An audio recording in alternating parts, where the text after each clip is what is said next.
Welcome back. Now, pot, marijuana, officially called cannabis, it's now big business in Connecticut with dozens of dispensaries. So, how is it going? And joining us now from Affinity Grow is Rino Ferrarese. And Rino, good to see you here in the program. Thank you for having me, Dennis. So tell me a little bit about what your company does. We know it sells and grows marijuana. Tell me about it. We are a microcultivator, which means that we're allowed to grow cannabis, not more than 10,000 square feet of canopy space. And we're allowed to do extraction, processing. We make products ranging from flower, pre-rolls, vapes, tinctures, etc. And it's all grown inside, correct? All grown indoors at our facility, correct. And where's your facility? Portland, Connecticut. Okay, and so how many, is it weighed in pounds, or how much do you grow per year? We're probably about 2,500 to 3,000 pounds a year, dried flower output per year. Okay, and then it's sold to dispensaries, or how does that work? We can only sell to licensed dispensaries in the state of Connecticut. The dispensaries have to be licensed with the Department of Consumer Protection. And there are roughly 60 dispensaries operating in the state of Connecticut today. And how many employees do you have? Probably about 40, 35, 40. Okay, and is business what you expected when you first began, or is it better?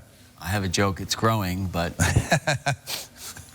All right, it's growing. It's coming along. We're in a unique position in that Connecticut, there's surrounding states that have programs that have been around longer than ours.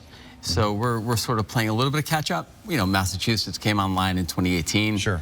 And even New York, when New York legalized, as did Rhode Island, New Jersey, Connecticut, sort of out of those 4 states, the 4 of us, we were the last ones to legalize and to open with day 1 sales. But we're doing pretty good. How is it different from other states? I noticed like there seems to be more advertising in some of the other states, and maybe the stores are more, I guess, less medicinal from what we're hearing.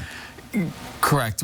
It's Connecticut. There are strict restrictions. There are restrictions on marketing, on branding. You won't see neon signage. You won't see sort of the things that you might see in states that are more progressive, states that have been around longer, maybe some of the West Coast states, et cetera. Do you see Connecticut ever changing the laws where there might be places where people can actually go and use the product right there, like a cafe or something? They call those consumption lounges, and there have been talks about adding consumption lounges. There are no plans immediately, but I can imagine it happening. I think they're coming online in Massachusetts, and within the next year we could probably see some up there. And so sort of like a restaurant, only for marijuana. You can go in there and... Yeah, that's... Okay.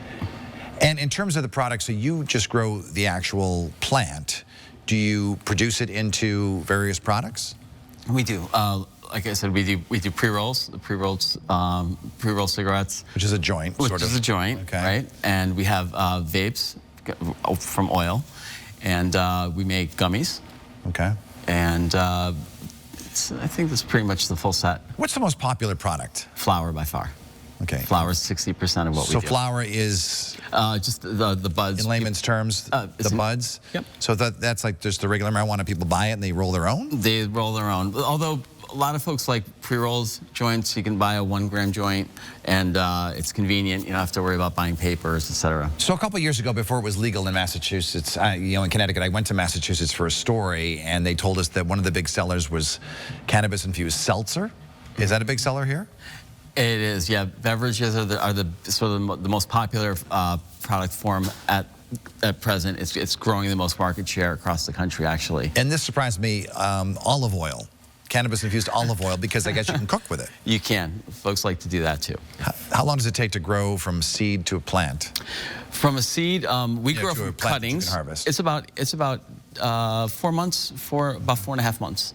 Okay. We take a cutting from a mother plant, and we get that cutting to root, and till the day that we harvest it is approximately, like I said, about 4.5, 5 months. Let me ask you about your challenges in being in this business.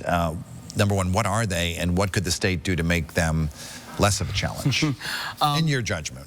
The challenge is just, I think, there are a lot of pressures today in the cannabis space. We got involved. Connecticut's medical program started in 2014, and there were challenges back then. There were challenges today that didn't exist back then. Okay. The Farm Bill of 2018 basically opened the door for hemp manufacturers. And a lot of exploitation of loopholes now allow THCA products to be sold even through the mail, through the internet. And we're seeing vape shops selling cannabis, and those challenges didn't exist in 2014 when it was a medical program. All right, Rino, Ferrarese from Affinity Grow. We appreciate you being on the program. Best of luck in your business. Thank you, Dennis. My pleasure. After the commercial break, meet the TV sports anchor who's doing much more than just reporting the scores. We'll be right back.